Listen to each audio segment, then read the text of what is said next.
start. There was a lot of training and a little bit of organizational efforts to put together.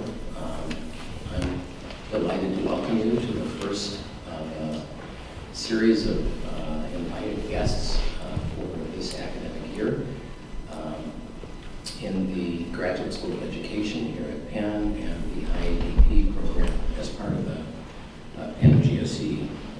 It is a particularly distinct pleasure that we have such an honored guest with us today, Monsignor Marcelo Sánchez Sorondo.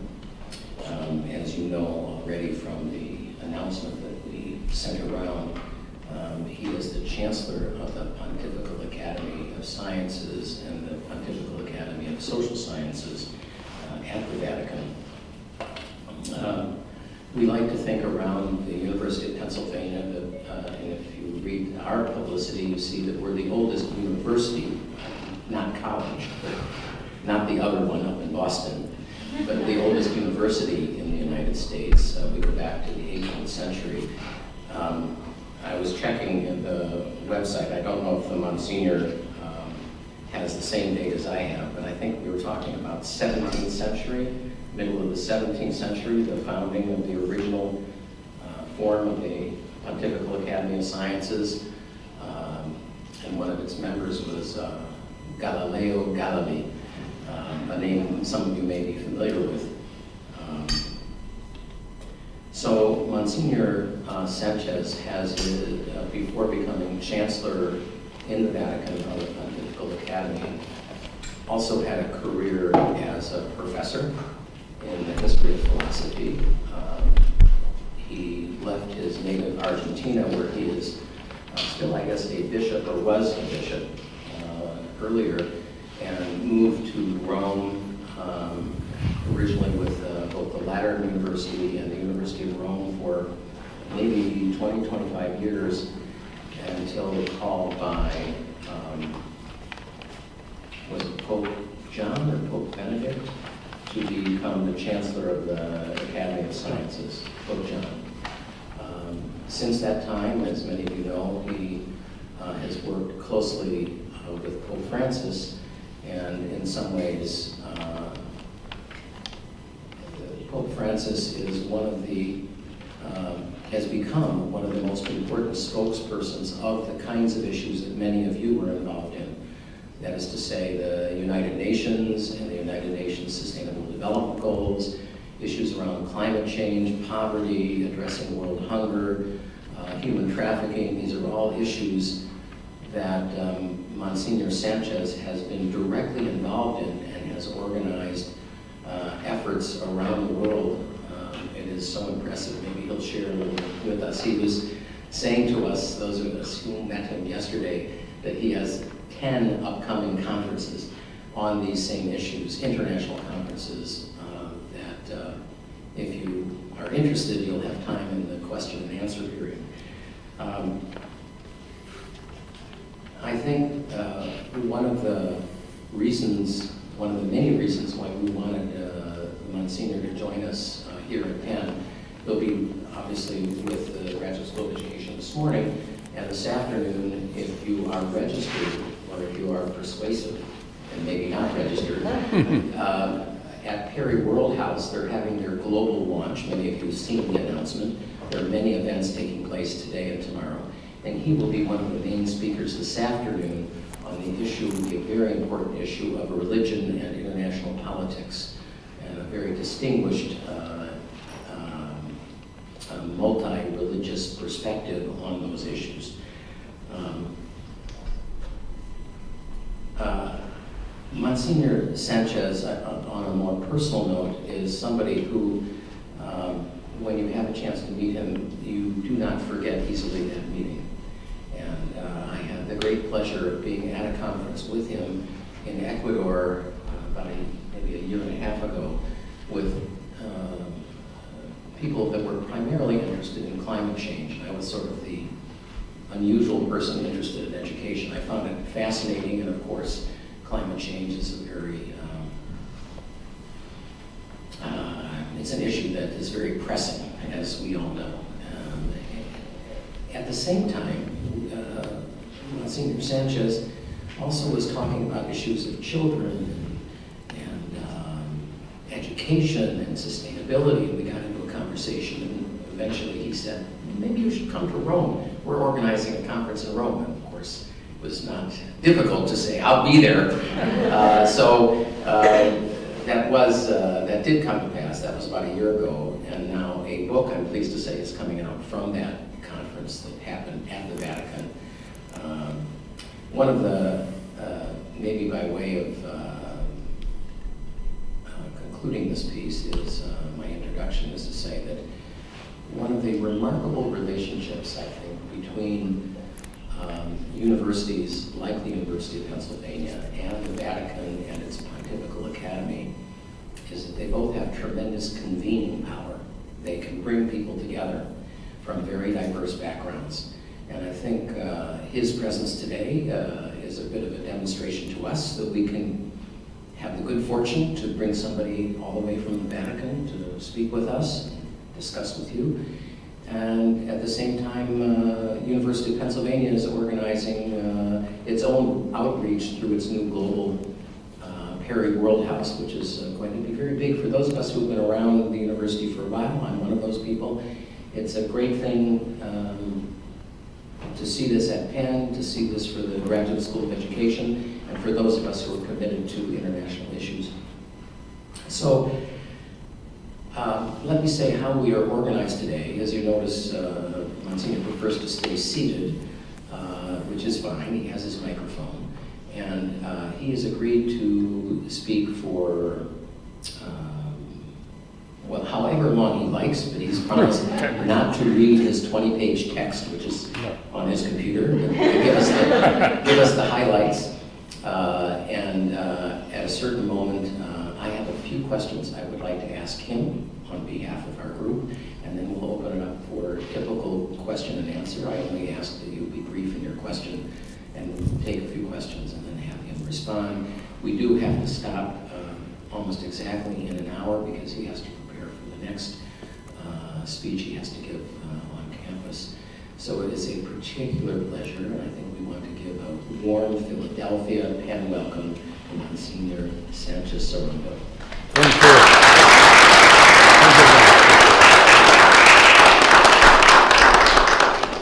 Thank you.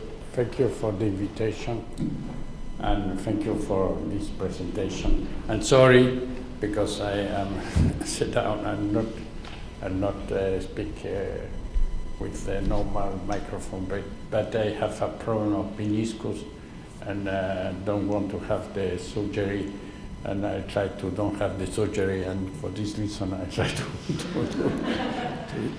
But of course, I am very happy and thankful for the invitation to be here with you, and really I have the impression this morning and also yesterday in the dinner that we are in the presence of very international community here, and already the American people is very international in its origin, but here we have really a very international people, a representative of many different countries in the world. And this is a new characteristic of our world that is globalized, and we can, with the new communication systems, we can be together in different parts of the world. Of course, I am an old professor of philosophy, history of philosophy, and have the deformation of the professor, the old professor that have his mind, his ideas, and it's not easy to change. And I prepare a long text about education because after many years to be professor, we have some idea of education. And I give this text to you, but I don't want to read all the text, but only some ideas that in the experience of we are like to have. The first thing is, what is the meaning of education? And of course, the meaning of education is all meaning, and we can say if you would take the text just by my deformation of philosophical history of Aristotle, the meaning of education is the art to becoming oneself, to becoming yourself, to becoming the more perfect that is possible, to transform your possibilities, your potentialities in virtue, in things that Aristotle say one thing fantastic, that if we recognize the art in some person to have a speciality, to give, to do some build or the construction or other things, what could be the art, the best art to become human? And education is this, is to know what is the good way to become more human. And this is the idea of the virtue, and this is the idea of the education that begin of many civilizations, but the Greeks have some conceptualization of this. And we can say, is the art to become oneself in the globalized world today, with the context of and the problems of the globalized world that not are the same today of the problems of the past. And this is the question that I propose to speak. Not too much, but I can read the titles of my conference. But after we can go to the discussion to be more effective. Sorry.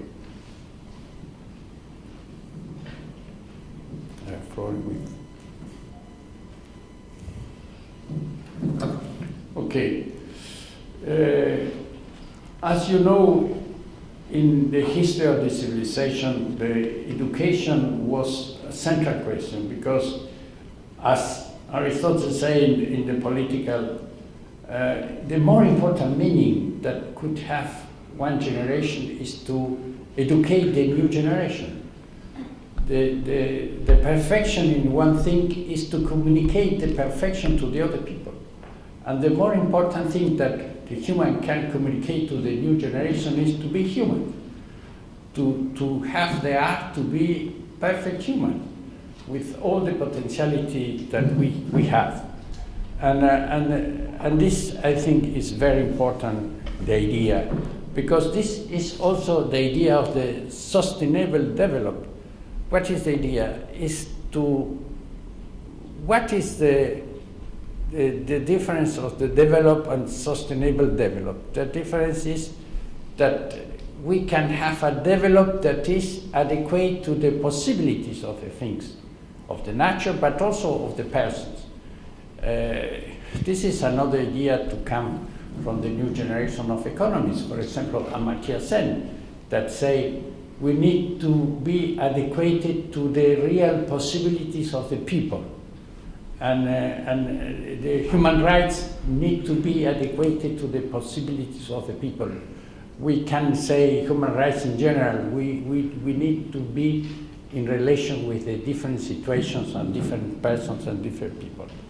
And I think this is the basis of our problems and the solution of this problem. I don't want to speak about the education Greek and education the Roman, but anyway, the general idea was this: to try in different ways, but to try to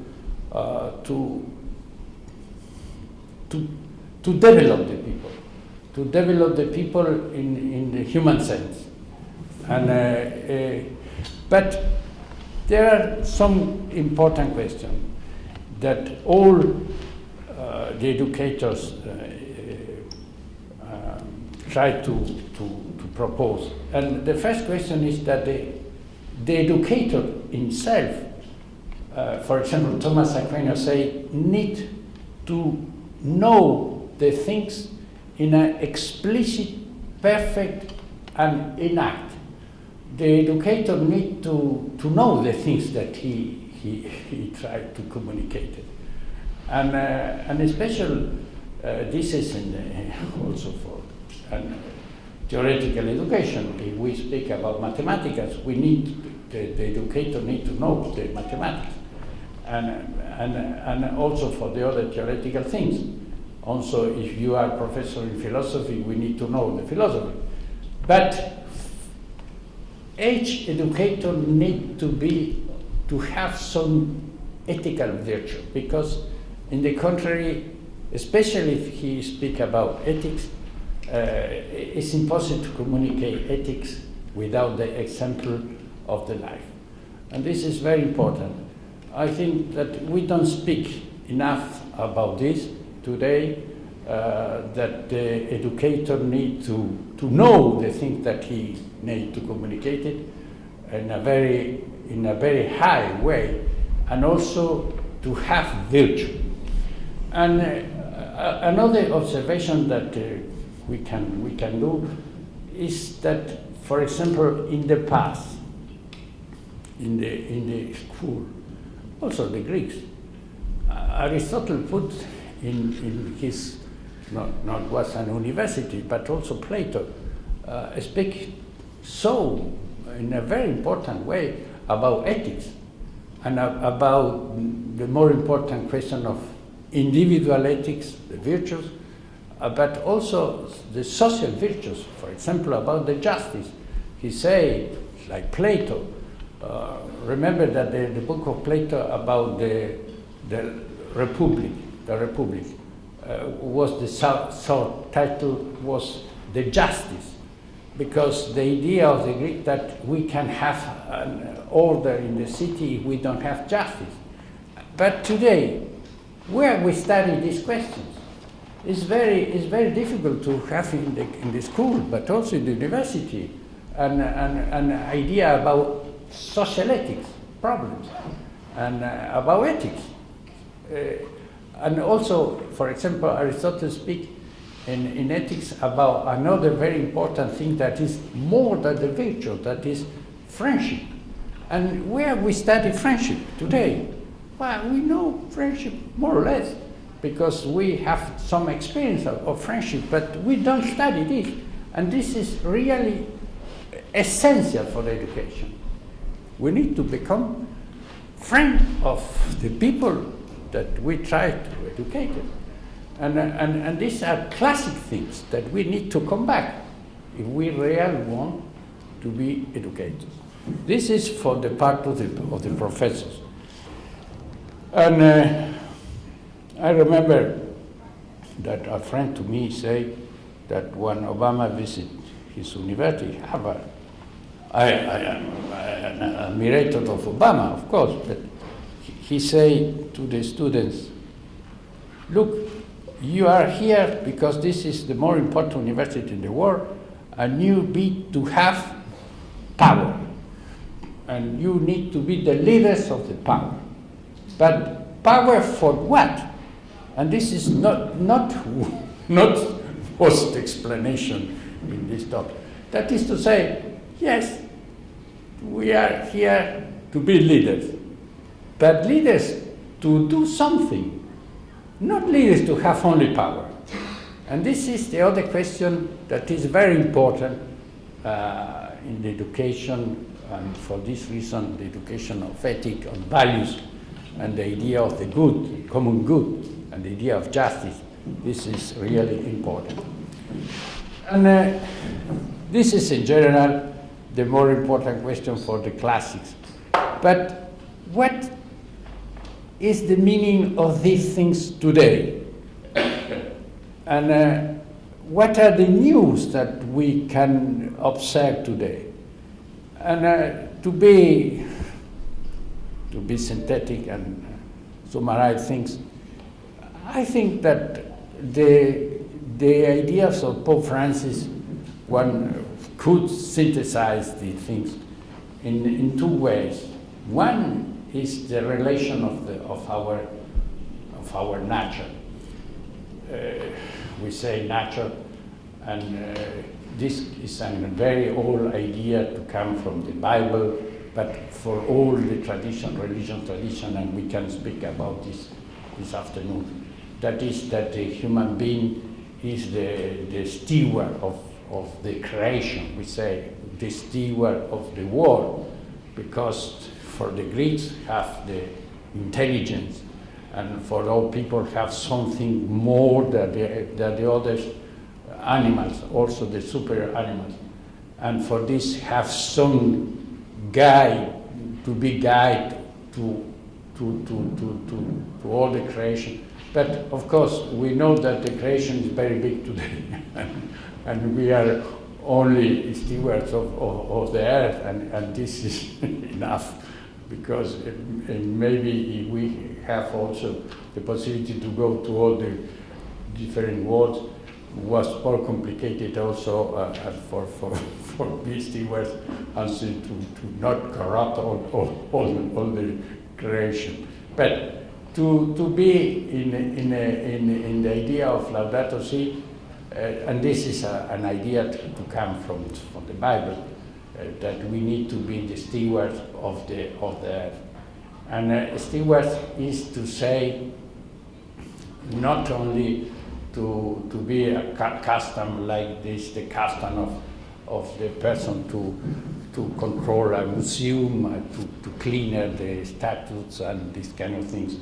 But is to be steward, we need to be near to the things, and there is composed by very different things, but many of them have life, and we need to be near to the life, to the biodiversity of the earth, and these kind of things, to the water that we have, that is a fantastic things that the other worlds don't have, the other planet don't have, because the system of the water is a fantastic system that only we have here at the moment. We know that we have here in the earth, and we need to know these things.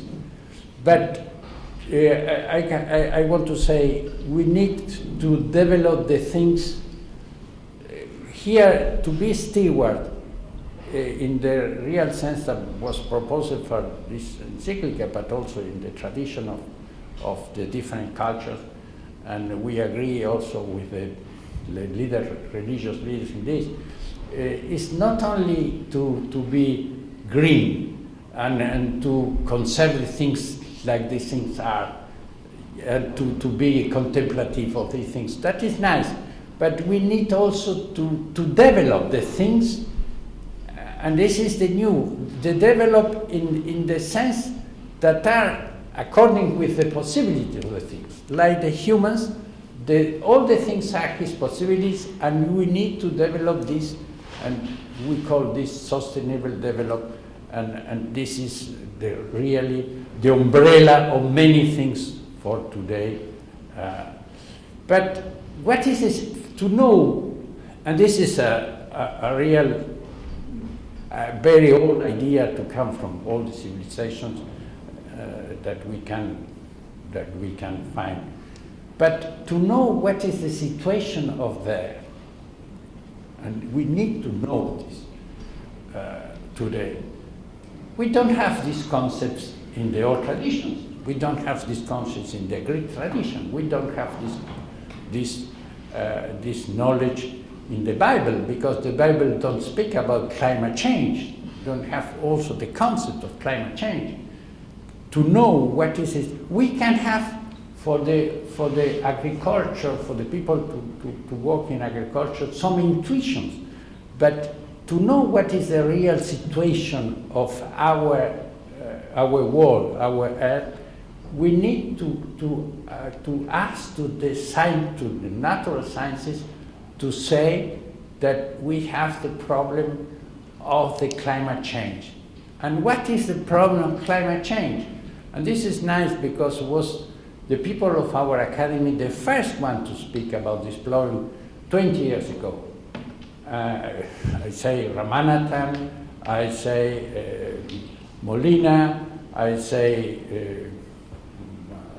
the other that come from Holland, Crutzen, that was the first one, to say, look, we have problems today with the climate.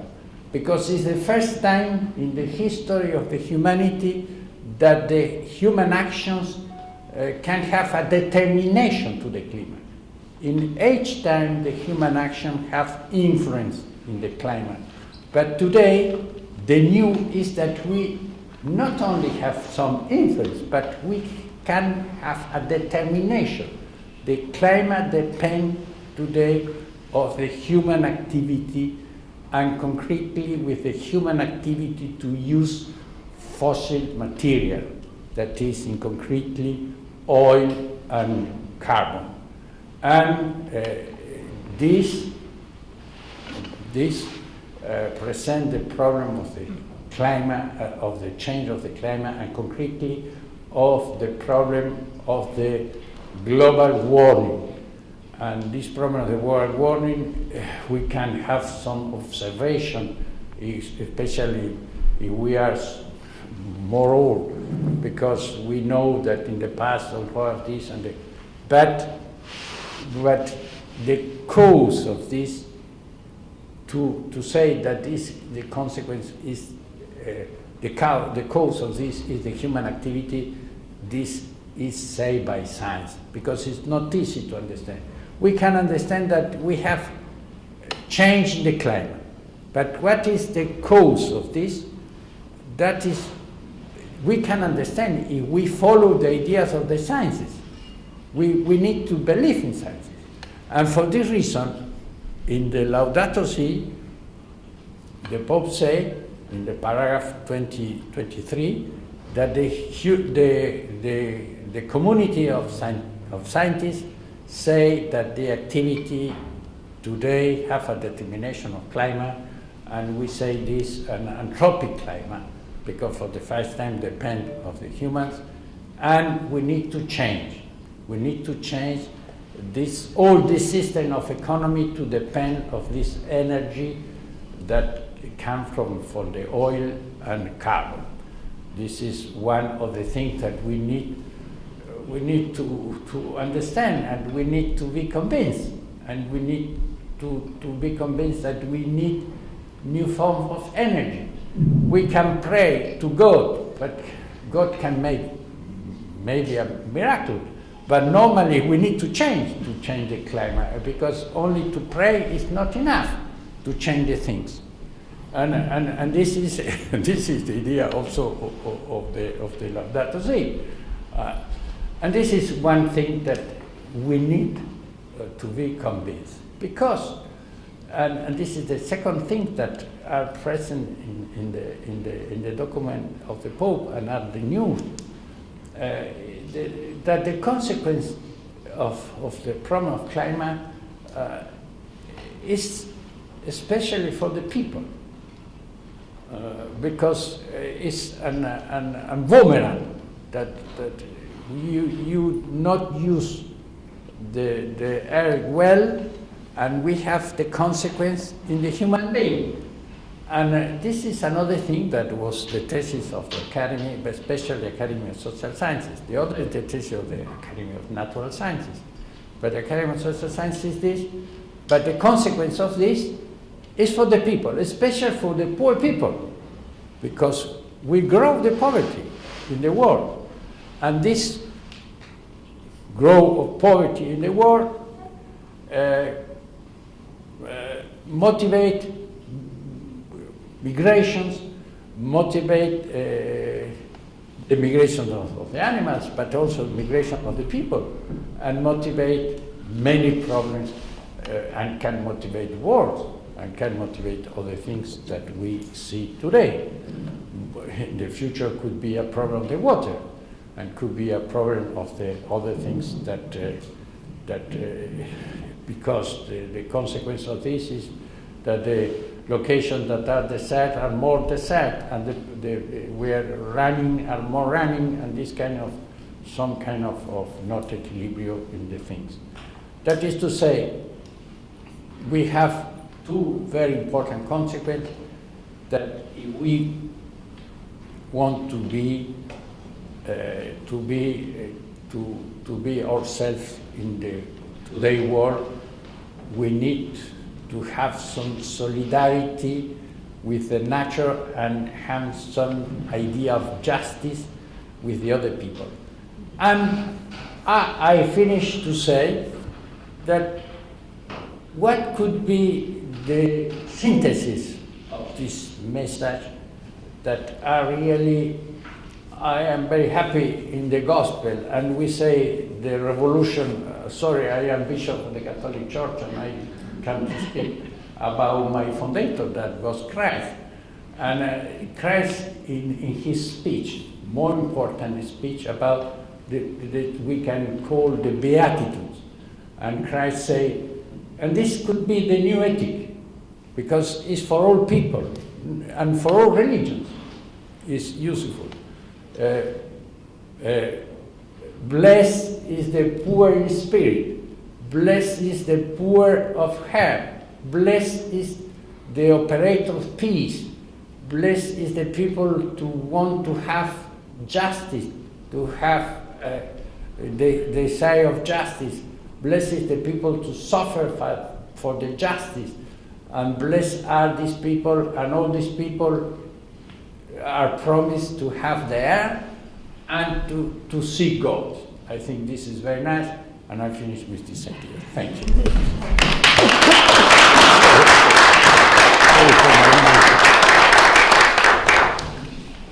Well, we can see this line of thinking could go on for a long time. I thank you for putting so many ideas on the table in such a short space of time.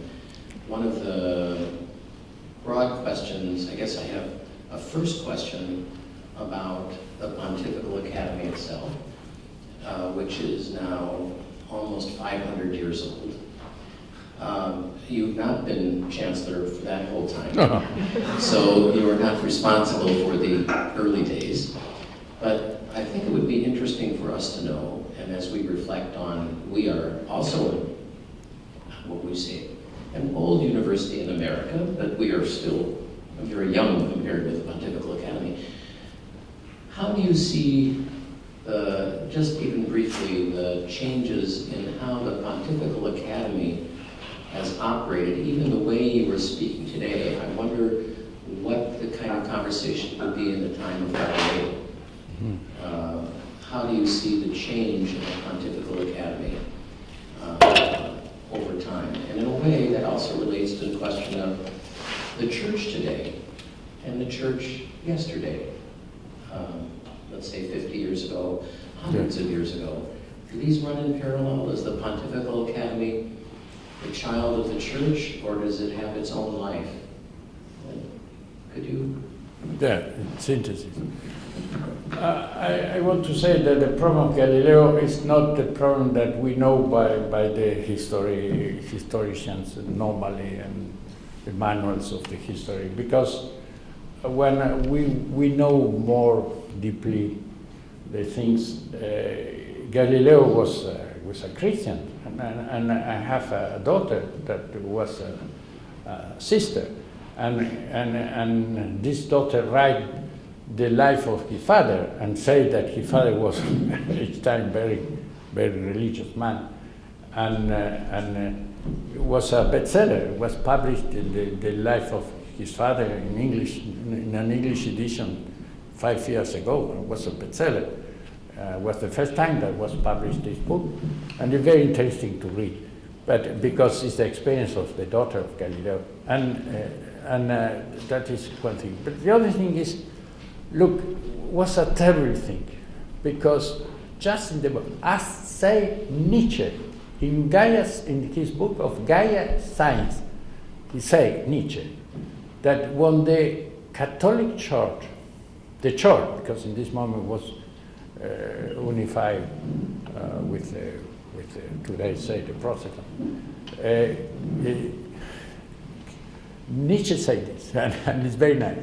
When the popes discovered the importance of nature with the Academy of Sciences, in this moment was the revolution of Luther, that for many things was good. I say this, the Pope Francis, and the Pope Francis want to celebrate this and in Sweden, and go to Sweden this week or the other week to celebrate this revolution of Luther.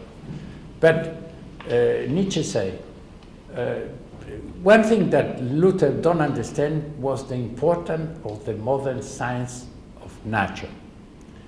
And because they say, in the moment of the movement of Lutheran movement, that in the Bible say that the land is firm and not have movements, that the Catholic Church to follow the idea of Galileo, before follow the ideas of Aristotle, not the Bible, and after follow the idea of Galileo and not the Bible, and for this reason, really, the Pope want to put some distance about the sciences. And this was terrible for the culture in general, because we created two cultures. One culture more humanistic against the scientific culture, and one culture more scientist that are against the humanist culture. And we need today to come back to some kind of unity of the culture. And this is another thing that we need to have in the new generation. But to say the truth, only the Americans have a vision more complete.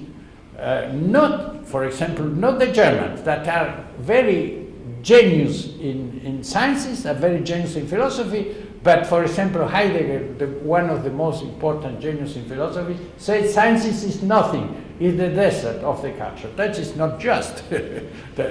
This is the real problem, that in the moment that we have the new sciences, we have also the religious problems.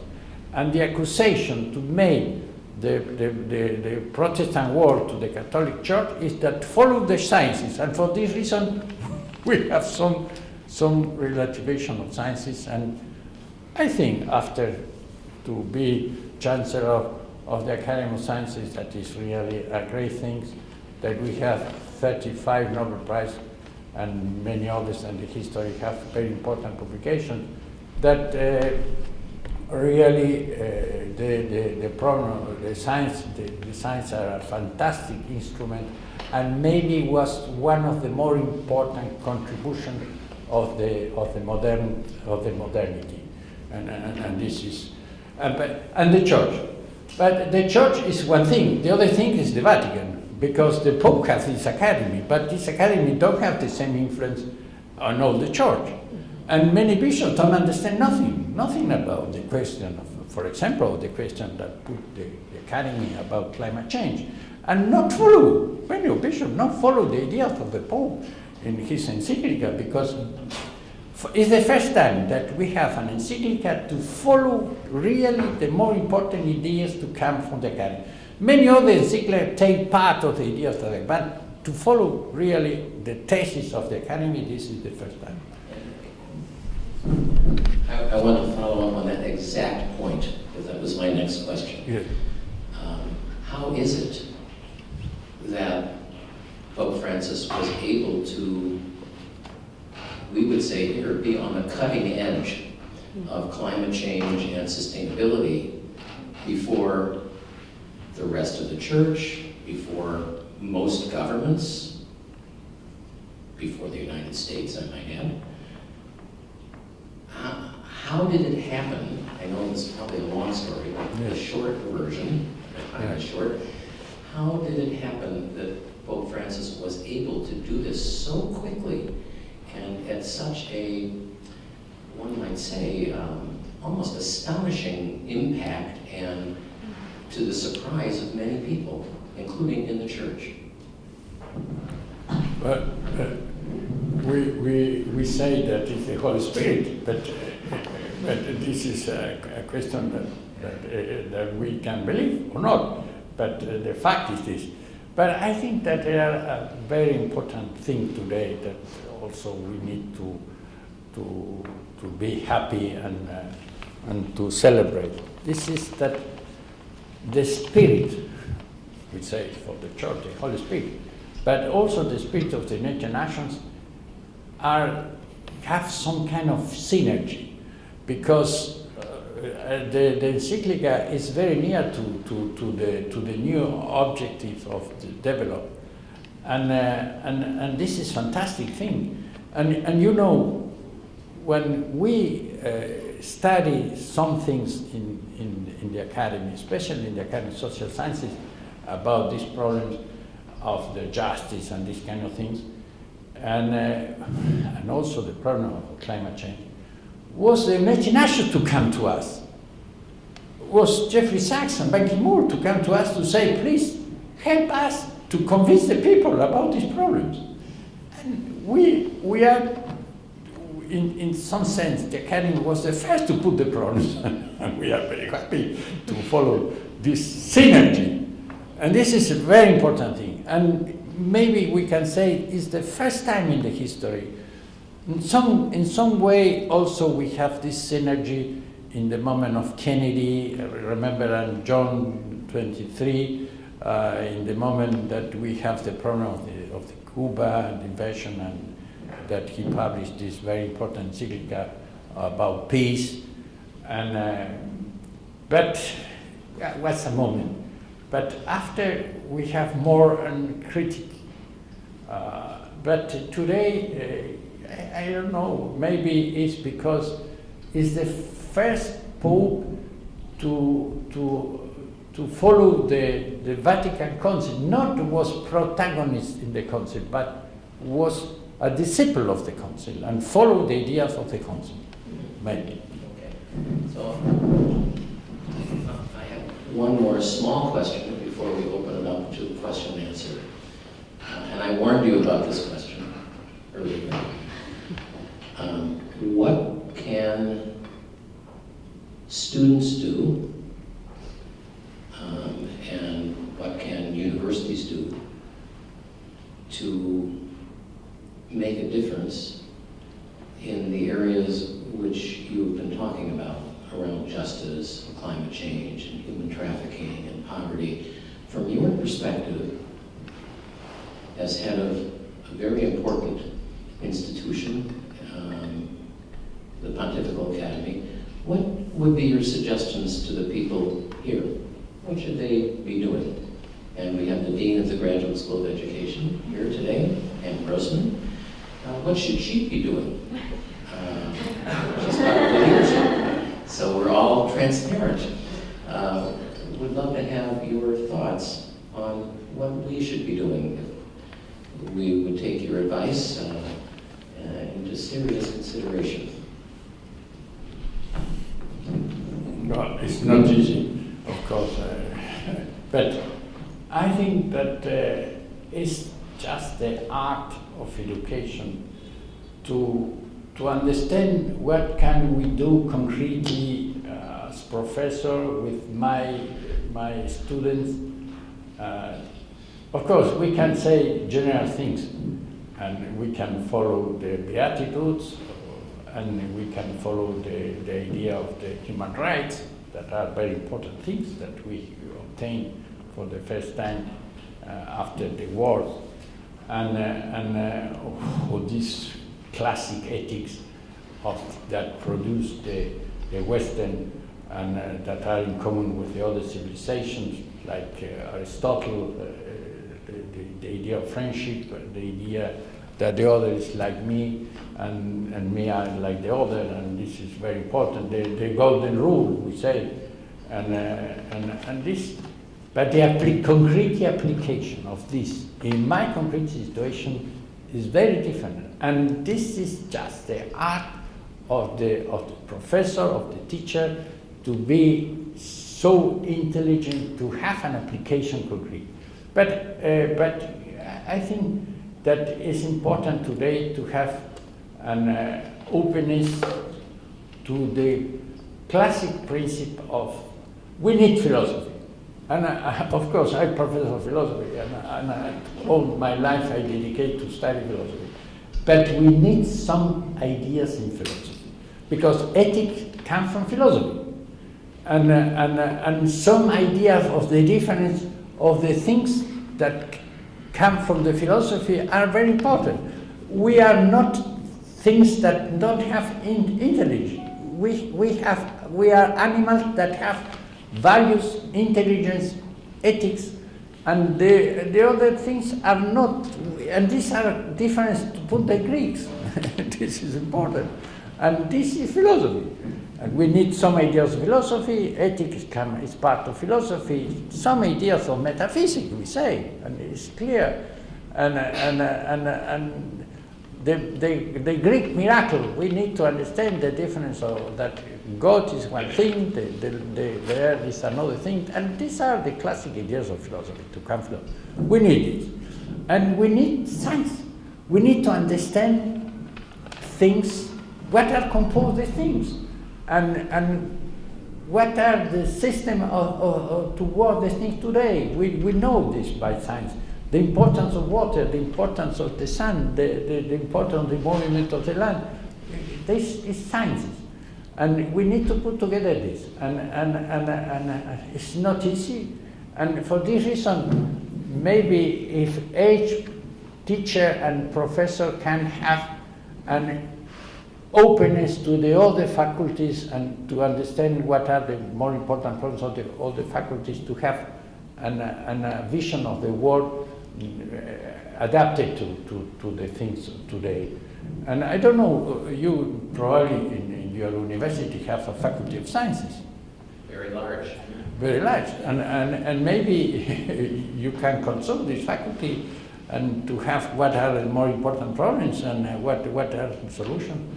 I think that we need philosophy, science, some kind of theology, and ethics, and this is and the application of this depends of each professor and teacher. Sorry. Yeah. Right. So one thing I mentioned very quickly as I introduced the Monsignor was that he is Chancellor of 2 academies, actually, the Natural Sciences and the Social Sciences. So I think that what he just said also speaks to us. We are a very large university, and your comment about there is a lot to learn from our colleagues across the university. I think that people are nodding their heads, which means I think that everybody agrees, although time is short. We can't always know everything. But we do have time now for a few questions. If you have a question, please raise your hand, identify yourself, and state your question. And Monsignor, I'm sure he'd like to respond. Do I have, please? Hi, I'm Emma Jones. I'm in the International Education Development Program. In the beginning of your speech, you said that ethics and values are really important to integrate into education. But I'm wondering if you believe there's a universal ethics and values because they depend so much on different cultures and religions.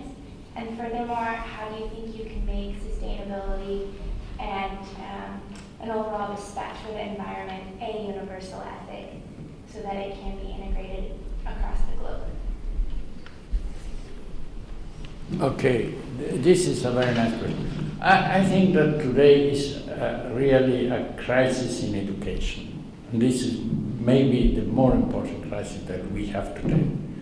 And we don't speak about this, but because a consequence of our meeting that we have in Rome with them about education, we have this terrible consequence that the estimations say that the 50% of the young people don't have any education, or don't go to the schools, and this is terrible. And because if we don't have education, all these people go to is material to go to the forced labor or all the things. And for this reason, we need to have a new education that is founded in the different very important traditions that today have influence in the global world. But if you study these more important traditions, we can find and some kind of unity of some values, very universal values. The idea of human person. This is an idea maybe to come from the Western, but today is accepted for all the culture that we have person, and we have special rights and special responsibility, like because we have a person. We need to have a new education. We founded in the different tradition and adequate. If you teach in some country, we need to be very adequate of the tradition of this country, but at the same time with the values that maybe come from the Western, maybe come from the other part, but was converted into universal value. The idea of person maybe is an idea to come for the Christians, not the Greeks, the Christians. But today is value for all. The idea of freedom, that's only to say this.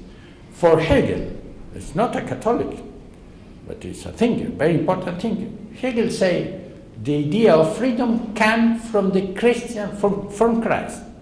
Because the message of Christ say that each man have the possibility to say yes, to say no to the things. And this idea that the freedom is essential part of the human being, not was in the Greek culture, not was in the other civilization, not was in Asia, not was in America, and this is a new completely to come from Christ. And we can say this, but today, in all civilization recognize that the human being is free. And also the scientific people recognize this in a different way, but they recognize this. That is to say, there are many values that are discovered for different cultures, but today belong to the universal ideas. There are universal ideas to come from particular cultures, but it is universal. For example, also in another practical thing,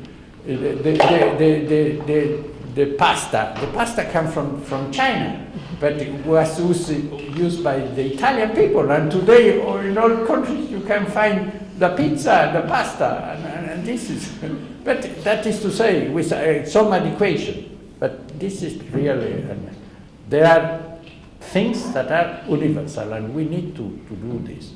The idea of justice, for example, is an idea. Well, another example, I know the very famous example of pizza and pasta, but did you know that Philly cheesesteaks you can get in St. Petersburg, Russia?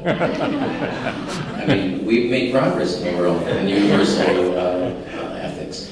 Other questions, I think, over here. Go ahead. Hi, my name is Sorondo. I'm a faculty in human development, and I guess first, thank you for the invitation to think really broadly about what is education. I think that perspective is really useful. And you mentioned the Sustainable Development Goals. And Goal 4 is around promoting high quality education and learning around the world. And so out of that, a lot of countries are trying to find metrics to find how do we actually measure learning. And I'm wondering if you know, if you've been involved in any discussions, or if you have any advice for those of us involved in those discussions, how we integrate metrics beyond just reading, literacy, numeracy. How do we get kind of global education to think about measuring virtue and justice, and how do we integrate that into the global efforts to improve education internationally? Well, I really, after some meetings that we have in the Academy about education, and for example, brain and education, and other, I think that we need to have a new form of education using the new technologies that we can have. For example, there are many experiences that people of Harvard that we are in contact with. We have a very nice team about neuroscientists. And we have many meetings about education and neurosciences, and many of them say that today the young people, when discover, for example, the computer now, it's incredible the ability to have to manage this that we don't have. And there are two things that are very interesting in relation with the whole system of education. That the people to discover this, the young people, are very happy and study this in a different way of the past. When we go to school, it's not the thing that is very happy to go and to be. In the contrary, today with these new technologies, the people have some special pleasure to work in this. And after this new generation can convert it in agent of education. And real agent of education of his generation, but also for his fathers and his grandfathers, and all people go to understand. And this, I think, this is a new experience. We need to have, for example, for many. I visited recently in Nigeria in some slums that are terrible, don't have any kind of education, don't have public education, is a disaster. And in this situation, many times this new instrument can make a real revolution, because the agent could be these people. We need to find new forms to communicate it. Of course, the classic system is good, but it's not enough. And many of these neuroscientists say that the new system of education, this new instrument, compose a new circle in the brain that is better than the past, the system of the past. I don't know, this is a discussion. We can open this discussion. But maybe we can prove this. And the young people can have the same information in a different form and not with all the time that we used for the education. I don't know, but it's clear that education needs to change something, because the idea that we have the new generation, the half of the new generation don't have any education is terrible. This is the consequence. We need to know this problem and to change, because it's really a terrible thing. If the more important thing that a human could have is to have education for the new generation. This is the classical idea. I don't know if you agree. Maybe you know more than me. Well, I think that would be certainly something that we all agree to. We wanted to promote more education. I think we had, we were short on time, but I think if you don't mind, introduce yourself, and we'll make this the last question, because we're running out of time. Thank you very much, Monsignor Sánchez Sorondo, for inspiring thoughts. So I'm also faculty at IEDP program, and this question is a slight spin to Dr. Wagner's question earlier. If you had all the power, what is one thing that you do to the education system that would have implication at a global level? What is one thing that you would do to, one change that you'd bring, or one thing that you'd do? If you have all the power. But the power needs to be subordinate to the values. If you have all the power, you need to convince the other people to have values and to have concern about the situation of the land, and concern about the poor people that don't have really your possibilities. This is a real important thing to try to consider the other as yourself, or yourself like the other, as says this French philosopher Paul Ricoeur. It's a nice, very nice book that said, myself like the other.